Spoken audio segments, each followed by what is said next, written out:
이번에 도착한 역은 콘텐츠입니다. 콘텐츠. 넷플릭스 얘기가 뉴스가 됐었는데 그 전에 일단 뭐 최근에 OTT 콘텐츠 가운데 좀 이렇게 눈여겨보신 거 있습니까? 정주행하신 거? 뭐 콘텐츠 쪽보다는 약간 엔터주를 좀 많이 관심 있게 보고 있었어요. 아니 그 드라마나 이런 거 드라마 보신 거 같은 거 있냐고. 드라마는 많이 보고 있죠. 뭐 그러니까 뭐 어떤 장르를 좋아하세요? 저는 약간 로맨스 코미디를 좋아하고 로맨스. 그리고 액션 같은 네. 경우도 좋아합니다. 길복순? 그런 거? 길복스는 재밌게 봤죠. 개봉하는 날 봤습니다. 퀸메이커도 괜찮은데? 네. 킹메이커도 최근에 좀 괜찮아요. 그러니까요. 네. 그러니까 안 보는 척하면서 다 보시는군요.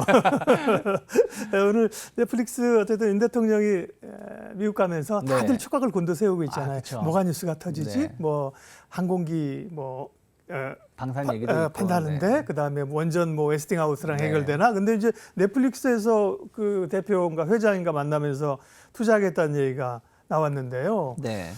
근데 이제 이게 지속적인 그 긍정적인 뉴스인지 단기적일지 어떻게 보세요? 뭐 넷플릭스가 4년 동안 25억 달러, 네. 한 우리나라 돈으로 3조 3조 3천억 음. 정도 투자를 한다라고 했어요. 2016년인가요? 17년부터 지금까지 누적 투자액이 1조 6천억 정도 된다고 해요. 그러면은 돈을 안 썼어 넷플릭스가. 네? 돈을 안 썼어 한국에. 그쵸. 그렇게 오징어 게임이랑 히트하는데 그죠? 네, 가성비 그래서. 좋은. 이 돈 써야죠. 그렇죠. 네. 그래서 이제 그거에 한 2배 정도 예. 얘기가 나오면서 시장에서 환호를 했는데 예.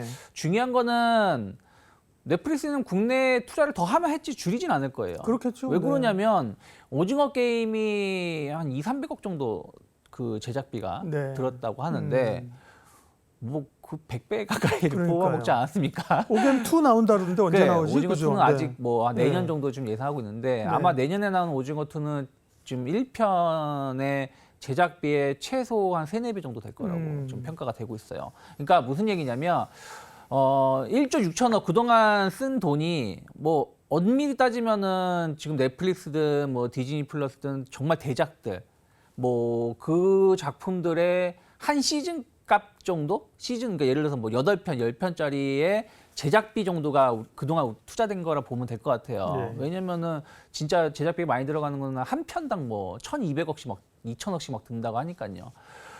근데 그동안 우리나라 컨텐츠에 대한 어떤 확인이 그런 뭐 믿음이, 신뢰성이 없었던 것이고, 근데 뭐 오징어 게임이든 뭐 이상하 변호사 우영우든 길복순이든 뭐든 그동안 성공적인 그 작품들을 보여줬다라는 것이죠. 그러면 넷플릭스는 결국에는 더 많은 투자를 할 수밖에 없다. 더 좋은 컨텐츠를 확보해야지 시장을 높일 수 있는 것이니까요. 그래서 저는 뭐 K 컨텐츠에 대한 어떤 경쟁력이 확인된 것이고, 이것은 저는 뭐 3조 3천억이 아니라 더 늘어나면 더 늘어날 것이다. 4년 안에 그 이상의 투자를 할 가능성이 높다라고 보고 있기 때문에 이건 저뿐이 아니라 많은 사람들이 그렇게 예상하고 있는 분위기가 아닐까 판단하고 있습니다. 대표적으로 콘텐츠 관련주들은 뭐 CJENM, 그죠? 스튜디오 네. 드래곤, 컨텐츠리 중앙 이런 거잖아요. 네. 근데 스튜디오 드래곤은 넷플릭스하고 이제 하고 있고, 그죠? 네. 추가적으로 뭐 돈을 더 받을 수도 있고, 디즈니 플러스하고 협업한다는 또 오늘 내용 증권사 리포트도 있었어요. 네. 스드는 어떻게 보니까 스드. 네. 스튜디오 드래곤은 전 제일 좋게 보는 그래요? 그 네. 컨텐츠 제작사 중에 하나예요. 네. 왜냐하면 일단은 많은 작품을 가지고 있다는 것이죠. 그러니까 좋은 내용 작품도 중요하지만 많은 작품을 가지고 있고 그 많은 작품들이 이미 검증된 작품들이 많다라는 거예요. 그러면 어떤 그 넷플릭스가 됐든 디즈니 플러스가 됐든 뭐가 됐든 OTT 업체들이 확인하고 작품을 구매하는 것이기 때문에 충분히 성장 모멘텀을 가져갈 수 있고 또 이 내용들이 앞으로 또 제작을 했을 때 또 경쟁에서 우위를 가져갈 수 있다는 것이죠. 그래서 이번에 그 넷플릭스랑 연장 계약을 했고 또 디즈니 플러스하고도 신규 계약을 했는데 뭐 정확한 내용은 공개가 되지 않았지만 약간 넷플릭스 정도 수준으로 신규 계약을 하지 않았을까라는 좀 전망을 좀 하고 있어요. 지금 넷플릭스도 엄밀히 따지면 자체 컨텐츠를 제외하고 나면 볼 게 별로 없어요. 근데 나머지 그 볼 게 별로 없다는 뜻이 재미가 없다는 뜻이 아니라 자체 컨텐츠가 워낙에 적기 때문에 이제 외부 컨텐츠를 대여를 해서 좀 방영을 해주고 있는 부분들이기 때문에 이런 것에 대한 어떤 스튜디오 드래곤은 조금 더 성장 모멘텀을 가져갈 수 있다 생각을 좀 하고 있고요. 또 최근에 미국 첫 진출한 작품도 좋은 결과를 좀 보여주고 있는 부분들이 좀 있어서 협업을 해서 작품을 제작을 했을 때 조금 더 우위의 조건을 가질 수 있다. 특히 이제 많은 분들이 걱정하는 약간 긍정적인 측면과 부정적인 측면, 그러니까 넷플릭스, 디즈니 플러스든 국내에 투자를 했을 때 긍정적인과 부정적인 게 있는데 긍정적인 거는 제작 여건이 좋아지는 것이고 좋은 컨텐츠가 만들어지는 것은 긍정적이지만 부정적인 거는 이 모든 권한을 다 넷플릭스라든지 디즈니 플러스에 가져가잖아요. 그렇죠. 네. 뭐 예를 들어서 오징어 게임에서 아무리 좋은 성과를 보여도 판권 자체가 아예 없다 보니까 네. 뭐 스티커라는 판 만든다고 하더라도 넷플릭스의 허락을 받아야 되는 거니까요. 그래서 이게 어떻게 보면 또 어떻게 보면 나쁠 수도 있다라고 평가가 받고 있는데 만약 제작사의 파워가 높아진다라면 이러한 조건도 조율을 잘 할 수 있다 생각 좀 하고 있어요. 그래서 그러한 측면에서 보신다라면 스튜디오 드래곤의 이번에 디즈니 플러스의 계약은 충분히 뭐 실적 면에서를 떠나서 전체적인 큰 그림을 본다라면 상당히 좋은 내용이 아니었나 판단하고 있습니다. 콘텐츠에 대한 기대감들이 있는데요. 그런데 말입니다. 네. 그 추적 60분 버전으로 그런데 말입니다.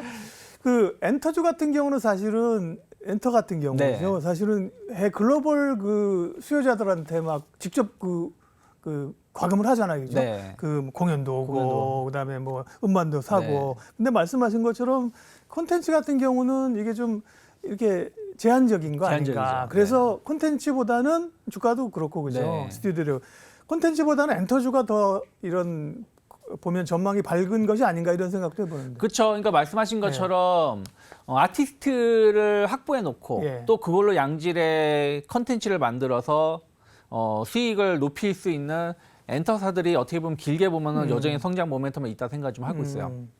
하지만 여전히 지금 우리나라 같은 경우는 제작 여건이 좋은 편은 아니거든요. 그리고 뭐 이상한 변호사 우영우를 만든 에이스토리 같은 경우도 그 전에 작품이 지리산이 완전 폭망을 했어요. 그렇죠. 네, 그러니까 이 제작 업체들도 작품 하나가 성공하면은 상당히 그런 명성과 부를 얻을 수 있지만, 그다음에 이건 작품 하나가 그렇죠. 성공하느냐 아니냐에 따라서 휘둘려 그렇죠. 근데 걸그룹이나 보이그룹은 하나가 아니잖아요. 그쵸. 한국했다가 나갔다가 다시 컴백한다고. 그쵸. 그 IP가 계속 어떻게 보면 지속 가능해. 그죠? 그러니까요. 그러니까 더 좋은 것 같아요. 그런 부분들이 좀 이제 어떻게 보면 단점으로 작용하고 있다 보니까 주가가 막 이렇게 추세로 막 핫하진 못했는데 어찌됐든 이런 투자가 늘어나게 된다면 제작 여건이 좋아지는 것이고 아까 말씀드린 대로 처음에는 우리가 끌려가듯이 계약을 하는 부분들이 있을 수 있겠지만 계속 레퍼런스가 쌓이다 보면은 주도를 한다든가 이런 동등한 입장에서 여건이 만들어지게 되면은 그 성장 그런 부분들도 나중에 성장 모멘텀을 가져갈 수 있다 생각 좀 하고 있어요. 그래서 중장기적인 관점에서 본다라면 긍정적이다. 그럼 반말한 거 아닙니다. 그럼 어떤 주식을 그러면 콘텐츠 가운데 보면 될까요? 일단은 뭐 스튜디오 드래곤을 전 제일 좋게 보고 있고요. 그리고 에이스토리도 나쁘게 보고 있지 않습니다. 어쨌든 우영우 시리즈라든지 이번에 우영우를 통해서 좋은 결과를 보여준 것들이 좀 있고 주가도 어느 정도는 좀 버텨주고 있지 않나 생각하고 있고요. 또 저는 제작 여건을 본다라면 덱스터 같은 기업들도 좀 관심 있게 볼 수 있지 않을까. 왜 그러냐면 이번에 그 길복순 그 덱스터가 특수효과 참여를 했거든요. 감동적으로 보셨구만. 뭐 꼭 감동적인 건 아닌데 그 액션이라든지 이런 부분들이 특히 아까 말씀드린 것처럼 컨텐츠의 내용도 중요하지만 이 어떻게 제작하느냐가 중요한데 이 제작 환경이 상당히 좋아질 수 있다는 부분들에 대해서 주목하면 좋지 않을까 생각을 좀 하고 있어요. 그래서 다만 이런 종목군들이 뭐 지금 엄청나게 뭐 주가가 퍼포먼스를 낸다라는 뜻이 아니라 중장기적으로 봤을 때 이런 기업들이 좀 좋게 볼 수 있지 않겠나 좀 평가를 좀 하고 있습니다. 알겠습니다. 콘텐츠에 대한 우리의 고민들도 유창희 본부장이 오늘 지하철에서 쫙 설명을. 여기 지하철을 앉으면 왜 이렇게 시간이 빨리 가는 거예요? 벌써 뭐 도정모장 화가 버렸네. 네, 본부장님 내리실 때 돼갖고요. 다음에 만나서 좋은 얘기. 다음 주에 뵙겠습니다. 기대하겠습니다. 네, 수고하세요. 감사합니다. 네. 이로운 경제 채널 EBC.